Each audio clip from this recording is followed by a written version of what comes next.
Vous regardez le journal de l'Afrique sur France 24 et vous faites très bien. Ravi de vous retrouver. Voici nos titres ce soir. À la une, le Kenya va envoyer son premier satellite dans l'espace. Lancement prévu ce mardi matin depuis une base de SpaceX en Californie.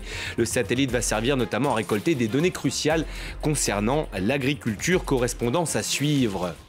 En Afrique du Sud, les particuliers se ruent vers les entreprises d'énergie solaire, la conséquence de la libéralisation toute récente du marché national de l'électricité.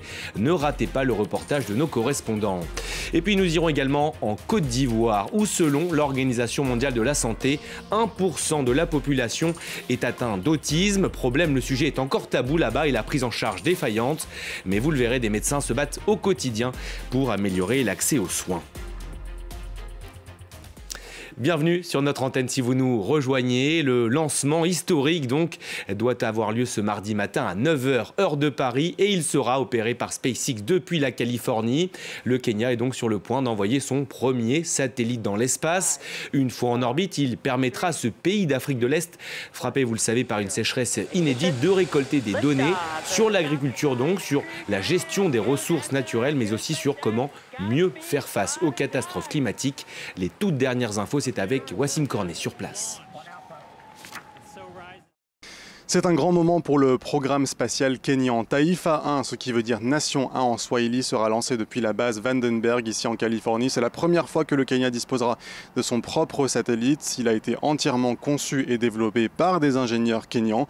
C'est un projet qui a débuté il y a 2 ans et ce satellite d'observation permettra de récolter d'importantes données en ce qui concerne l'agriculture et la sécurité alimentaire. Je vous donne un exemple. En observant l'évapotranspiration sur des images satellites, les autorités et les agriculteurs peuvent déterminer combien d'eau est consommée par les cultures et donc leur permet de mieux conserver cette eau, surtout en période de sécheresse, comme c'est le cas actuellement au Kenya. Ces données étaient accessibles auparavant, mais à un coût très élevé et donc ce lancement ce soir permettra au Kenya d'avoir une souveraineté totale sur ces données. Le pays va donc rejoindre le club assez fermé de 13 autres nations africaines qui disposent de leur propre satellite, mais il faudra encore faire preuve d'un peu de patience tout de même. La base qui réceptionnera ces images est actuellement en cours de construction au nord de Nairobi. Elle sera prête au mois de juillet. Avec le lancement de ce satellite, le Kenya confirme donc qu'il est une puissance spatiale montante sur le continent. De bon augure pour l'agence spatiale africaine qui existe déjà. Écoutez ce qu'en pense Sekou Ouedraogo. Il est le président fondateur de l'African Aeronautics and Space Organization. Il était mon invité un peu plus tôt. L'intérêt pour eux, c'est de démontrer qu'ils sont une puissance spatiale à part entière.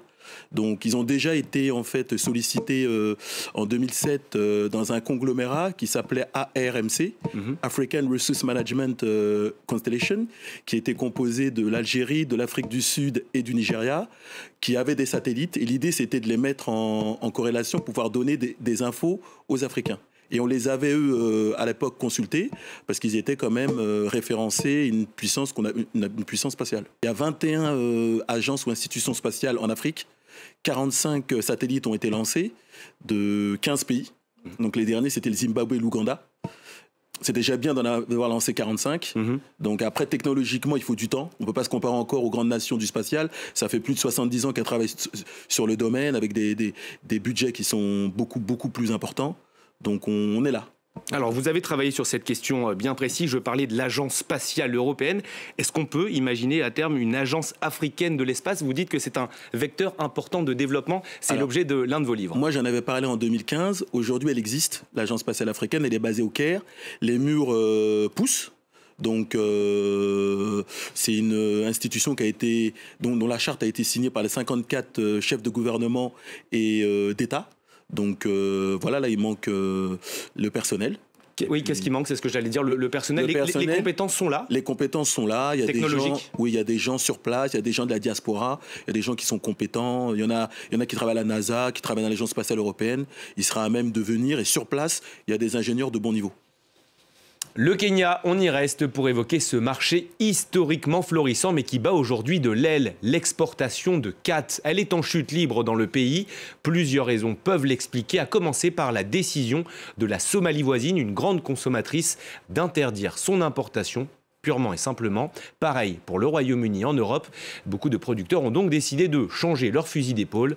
Laurent Berstecher vous raconte la suite. Dans ce marché de Nairobi, des mains expertes confectionnent des petits bouquets de tiges rouges.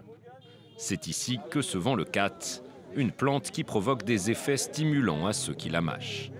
Durant des décennies, elle a fait la fortune des agriculteurs de la région de Meru, au centre du Kenya.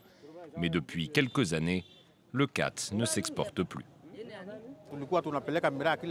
Avant, on vendait notre khat à Londres, en Australie, au Yémen ou en Israël. Mais aujourd'hui, ces marchés n'existent plus. Car la plante, que les adeptes comparent souvent au thé ou au café, est aujourd'hui interdite dans de nombreux pays. Au Royaume-Uni, qui en importait des milliers de tonnes chaque année, elle est depuis 2014 classifiée comme une drogue de catégorie C. Et en 2020, la Somalie décide elle aussi d'interdire les importations de khat kényan suite à une brouille diplomatique entre les deux pays. Depuis, de nombreux agriculteurs, comme Béatrice Kawira, ont dû changer de produit. Quand j'ai vu que le Royaume-Uni et la Somalie ont interdit les importations de khat, j'ai décidé de planter autre chose. Et j'ai choisi le tournesol car ça me permet de nourrir mon bétail. L'année dernière, le Kenya signait un nouvel accord commercial avec la Somalie, levant notamment l'interdiction sur les importations de khat. Une lueur d'espoir pour de nombreux agriculteurs kényans qui, malgré les difficultés, rechignent à abandonner cette plante euphorisante. Un quart de siècle que les Sud-Africains attendaient cela. La loi qui permet aux producteurs indépendants de produire et de vendre leur électricité aux particuliers est désormais en vigueur depuis le début du mois. Conséquence logique là-bas, le boom des entreprises d'énergie solaire. Désireux d'éviter les coupures de courant, les particuliers ont de plus en plus recours à leurs services. Au Cap, reportage signé Caroline Dumais et Nadine Théron pour France 24.